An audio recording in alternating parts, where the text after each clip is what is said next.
नमस्कार, welcome to career 247। मैं हूं प्रशांत धवन। नाउ रिसेंटली नेपाल की तरफ से देखिए एक बहुत बड़ी चेतावनी आई है भारत को, और मेरे हिसाब से इस वार्निंग को हमें सीरियसली लेना चाहिए, क्योंकि कल को इस वार्निंग के बाद भी कुछ बड़ा इंसिडेंट हो जाता है तो कहीं ना कहीं सवाल भारत पे भी आएंगे कि हमने इस वार्निंग के बेसिस पर एक्शन क्यों नहीं लिया।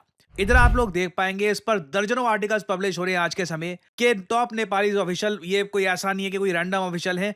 सुनील बहादुर थापा नेपाल की सरकार में मिनिस्टर रह चुके हैं आज के समय, पॉलिटिकल एडवाइजर हैं to the president of Nepal. इन्होंने रिसेंटली एक चेतावनी दी है, वार्निंग देकर यह कहा है कि पाकिस्तान बेस्ड आतंकवादी संगठन जैसे कि जैश ए मोहम्मद, लश्कर ए तैयबा, प्राइमरली ये दो संगठन और इनके जो ऑफशूट्स हैं, ये नेपाल और भारत के बीच में जो ओपन बॉर्डर का सिस्टम है ना, इसका फायदा उठा सकते हैं भारत पर बड़ा अटैक करने के लिए। यहां पे आपको समझना होगा कि किस तरीके से जो ट्रांजिट रूट है उसका दुरुपयोग हो सकता है भारत पे हमला करने के लिए।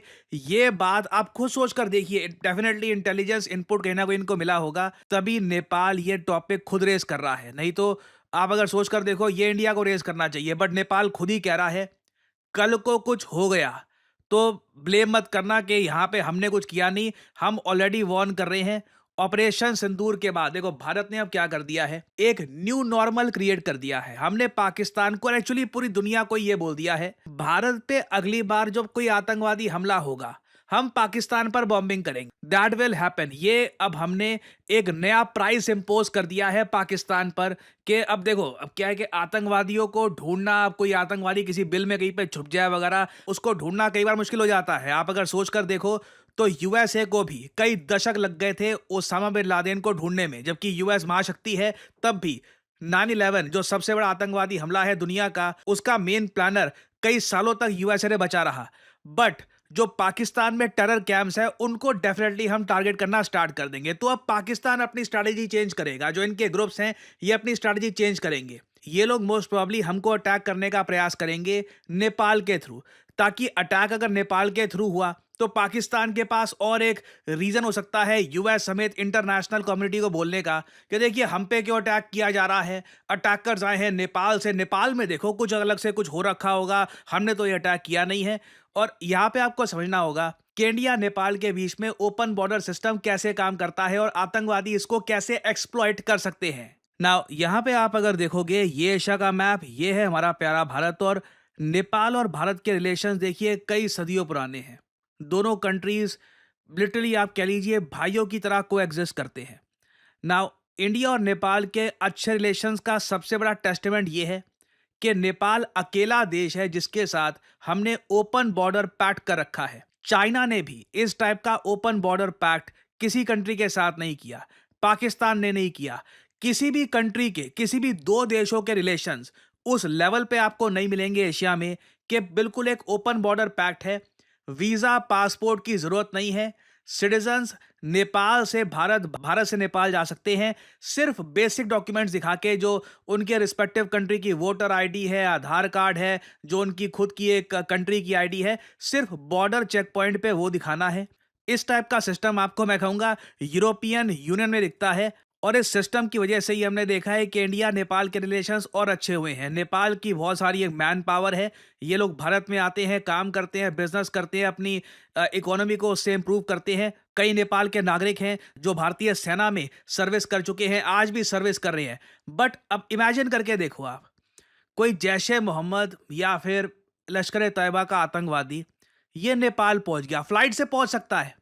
जो एयरपोर्ट की आज के समय सिक्योरिटी है, ठीक है, जो हमारे ऑफिशियल्स हैं वो ज़्यादातर इंडिया में एक्टिव है ना, नेपाल में तो उतने एक्टिव है नहीं। तो नेपाल में अगर मान लो धीरे धीरे ये जैश ए मोहम्मद के जो और ये लश्कर ए तैयबा के आतंकवादी, ज़्यादा आतंकवादी नहीं चाहिए, ये लोग 20-25 आतंकवादियों के साथ ही एक ऑपरेशन कैरी आउट कर सकते हैं। ये लोग यहाँ पर पहुंच गए, उसके बाद देखो नेपाल में ही आराम से इन आतंकवादियों को कोई अपनी आईडी बना लेनी है। इंडिया हो या नेपाल हो, बांग्लादेश हो, इवन पाकिस्तान, इस रीजन में आपको ये पता है कि अभी भी करप्शन काफ़ी है। जो ये आईडी वगैरह है, काफ़ी बार घूस वगैरह देकर नकली आईडी बन जाती है। तो उसके बाद ये आतंकवादी भारत में इन्फिल्ट्रेट कर सकते हैं, और एक बार ये लोग भारत में घुस गए तो उसके बाद आप समझ सकते हैं ये अटैक कर सकते हैं हमारे बड़े शहरों को। प्राइमरली इस बार अटैक हो सकता है उत्तर प्रदेश में या उत्तराखंड में या बिहार में। ये जो स्टेट्स हैं हमारी सडनली वनरेबल हो जाएंगी। उल्टा आप अगर सोच कर देखो, ये अगर प्लान करके जाएं तो लिटरली दिल्ली को भी कर सकते हैं ये लोग टारगेट। और हमें समझ नहीं आएगा कि अचानक से पाकिस्तान के आतंकवादी कहां से ये हमारे कैपिटल के आसपास का एरिया है, जो हमारे बड़े शहर हैं, वहां पर पाकिस्तान के आतंकवादी कैसे पहुंच गए। तो ये नेपाल के ऑफिशियल ने भारत को वार्निंग दी है कि ये हो सकता है।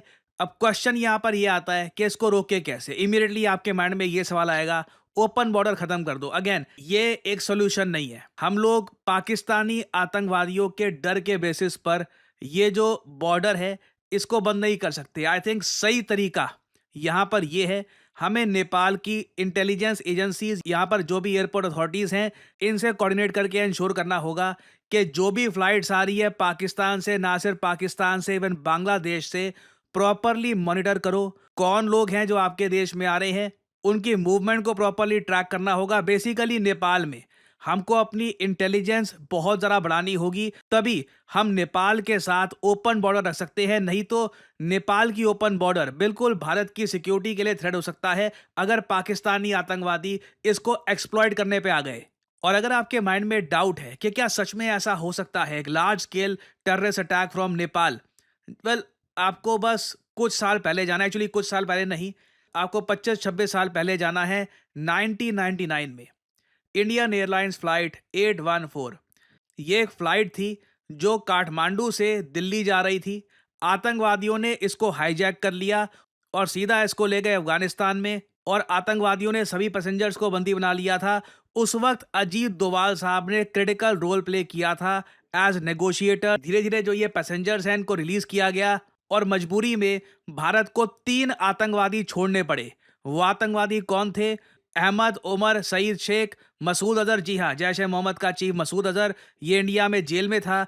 1999 में ये इस हाईजैकिंग के बाद छोड़ना पड़ा इसको। और मुश्ताक अहमद जरगार, इन तीनों को हमें छोड़ना पड़ा पैसेंजर्स को बचाने के लिए। फिर उसके बाद 2013 में आप अगर देखो, भारत में कई जगह बॉम्बिंग्स हुई थी। बताया गया कि उस वक्त जो आतंकवादी थे ये इंडिया नेपाल बॉर्डर से ही भारत में आए। अभी रिसेंटली आप अगर देखो, अप्रैल 2024 में उत्तर प्रदेश का जो एटीएस है, एंटी टेररिस्ट स्क्वाड, इन लोगों ने 2 पाकिस्तानी नेशनल्स, एक मोहम्मद अल्ताफ भट्ट और सैयद गजनफर को पकड़ा था। ये दोनों नेपाल बॉर्डर से भारत में आने की कोशिश कर रहे थे। तो जो थ्रेट की वार्निंग हमको दी गई है बहुत जेन्युइन है। I think we should take it very seriously. और साथ ही साथ हमको एक इशू ये भी रेज करना होगा कि टर्की की इन्वॉल्वमेंट इंडिया नेपाल बॉर्डर पे क्यों बढ़ रही है। अगेन, ये सब रिपोर्ट्स सामने आ रही है। दुख ये लगेगा अगर इन द फ्यूचर कोई इंसिडेंट हो जाता है, तब मैं बस इन रिपोर्ट्स को पॉइंट आउट कर रहा हूं कि देखिए, काफी लोगों ने लिखा था इसके बारे में। न्यूज़ 18 ने एक बहुत अच्छा आर्टिकल पब्लिश किया था इसके बारे में कि बहुत सारे आप देख रहे हो कि जो टर्किश फंडेड मदरसास ये इंडिया नेपाल बॉर्डर पे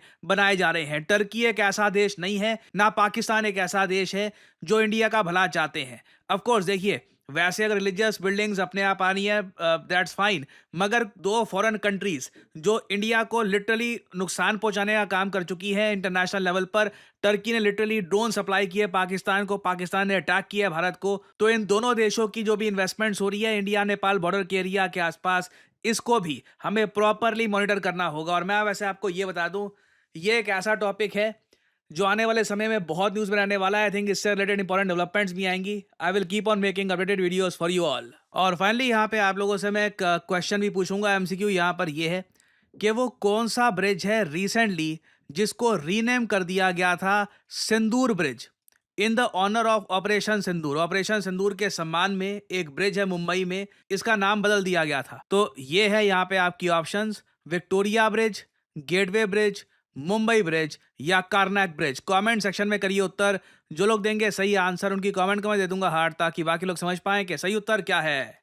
देखिए, कभी किसी ऐसी वेबसाइट पर जाइएगा जहां पर कंपनीज जॉब पोस्ट करती हैं, और आप वहां पे नोट करेंगे डेटा एनालिस्ट की डिमांड लगातार बढ़ती जा रही है। चाहे आप मुंबई में हो, दिल्ली में हो, कोलकाता में हो, कहीं भी हो, सैलरीज ऑब्वियसली रेंज करती है आपके एक्सपीरियंस पे, मगर आप महीने का आराम से 20-25 से लेकर इवन 50-60 हज़ार भी कमा सकते हैं, depending on your experience, depending on your skill. और डेटा एनालिस्ट्स का इम्पैक्ट हर इंडस्ट्री में देखा जा रहा है। कॉर्पोरेट वर्ल्ड में ऑब्वियसली देखा जाएगा, उसके अलावा मेडिकल साइंस में, इवन क्रिकेट में आर्टिकल्स पब्लिश हो रहे हैं। ये इधर 4 दिन पुराना आर्टिकल है कि किस तरीके से डेटा एनालिटिक्स ने क्रिकेट को ऑल टुगेदर ट्रांसफॉर्म कर दिया है। रीजन मैं आपको बताता हूं।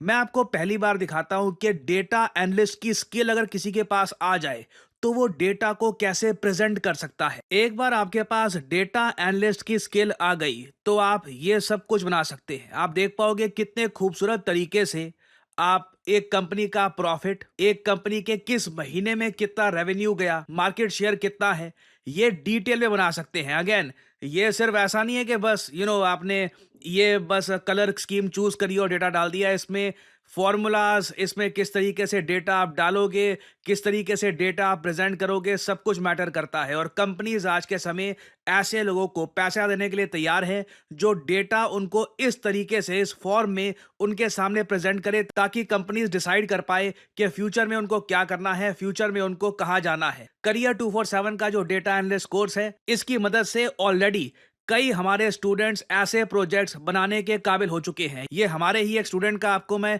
प्रोजेक्ट दिखा रहा हूं, और ये अगेन जो टोटल स्किल है उसका बस 5 to 6% है। उसके अलावा बहुत सारे और टूल्स होते हैं डेटा एनालिटिक्स में, जिसमें आप अगर प्रोफिशिएंट बन गए तो सडनली जॉब मार्केट में आपकी वैल्यू बहुत ज़्यादा बढ़ जाएगी। आपको सिंपली क्या करना है, इस वीडियो के यहाँ पे कमेंट सेक्शन में जाओ, यहाँ पे लिंक पर क्लिक करो, अपना नाम, ईमेल आईडी, नंबर और यहाँ पे डिस्काउंट कोड आपसे मांगेंगे, यहाँ पे PG10 डाल देना। नहीं तो बाद में आपसे ज़्यादा पैसे चार्ज किए जाएंगे इस कोर्स के लिए। Make sure to add the discount code PG10। और करियर 247 के कंसल्टेंट की तरफ से आपको कॉल आएगा। आप उनसे सवाल पूछ सकते हैं कि किस तरीके से अपना करियर आप स्टार्ट कर सकते हैं as a data analyst. So इसी नोट के साथ यह है वीडियो का अंत। Thank you for listening and as I always say, may the gods watch over you.